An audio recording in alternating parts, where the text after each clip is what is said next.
ஓம் நமச்சிவாயா. அனைவருக்கும் வணக்கம். இன்னைக்கு நம்ம பார்க்க போற டாபிக் வந்து மகாதன யோகம். மகாதன யோகம்ங்கிறது லக்னத்துக்கு 2, 9, 11ஆம் அதிபதிகள் பார்வை மூலியமாவோ இணைவு மூலியமாவோ தொடர்பு கொண்டிருக்கிற பேர் தான் மகாதன யோகம்.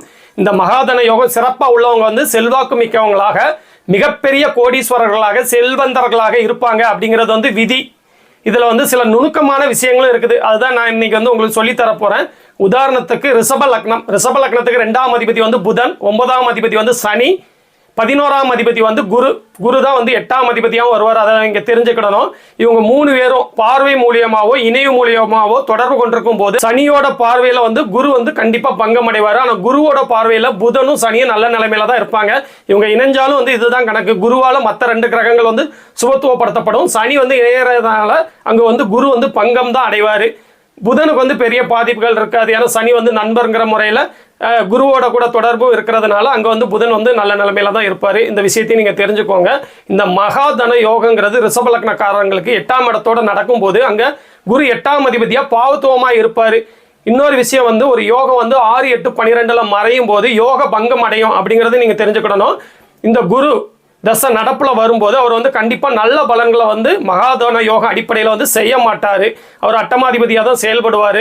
அதனால யோகம் மகாதன யோகம் நடந்தாலும் எந்த கிரகம் தசை நடத்துது அந்த தசா புத்தி அமைப்புகள் வந்து மிக மிக முக்கியம்.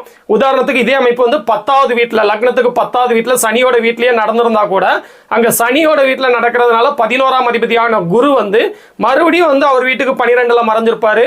அவரோட 8ஆம் இடத்துக்கு 3ஆம் இடத்துல இருப்பார். இப்பவும் 8ஆம் இடத்து பலன்களை பாவத்துவமாக இருக்கிறதுனால அதை தான் செய்வார். அதனால எந்த இடத்துல இந்த யோகங்கள் வந்து நம்மளுக்கு நடக்குது அப்படிங்கிறத பார்க்கணும். 11ஆம் வீட்லேயே இது இருந்தால் கூட அங்கே குரு வந்து பரவாயில்லாத வலிமையில தான் இருப்பார். ஆனால் அதே நேரத்தில் சனி திசை வந்ததுன்னா சூப்பராக இருக்குங்க. புதன் திசையும் வந்து நல்லா இருக்கும். லக்ன நண்பர் அப்படிங்கிற முறையிலையும் குருவோட இணைவில் இருக்கிறதுனாலையும் அவங்க வீட்டுக்கு 2 ஆதிபத்திய கிரகங்கள் பார்த்தீங்களா, அவங்க வீட்டுக்கு அவங்க எந்த வீட்டோட தொடர்பில் இருக்காங்க.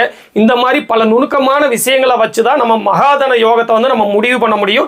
இது எல்லாத்துக்கும் மேலே தசாபுத்திகளுக்கும் அடுத்து லக்னாதிபதி வலுவாக இருக்கணும். நீங்கள் இப்போ வந்து ரிஷப லக்னத்தில் பிறந்திருக்குன்னா உங்கள் சுக்கிரன் வந்து 11ல் உச்சமாக இருக்கலாம், இல்லை வந்து ஆட்சியாக இருக்கலாம். நல்ல வலிமையோட நட்பு வலிமையில வந்து அவர் நல்ல வீட்டில் வந்து இருக்கணுங்க. அந்த லக்ன வலுவும், அதாவது லக்னத்திலையும் சுப கிரகங்களோட தொடர்பு இருக்கணும், லக்னாதிபதியும் நல்ல நிலைமையில இருக்கணும். அப்படி இருந்தாதான் லக்னமும் லக்னாதிபதியும் நம்மளுக்கு வந்து 2 கைகள் மாதிரி.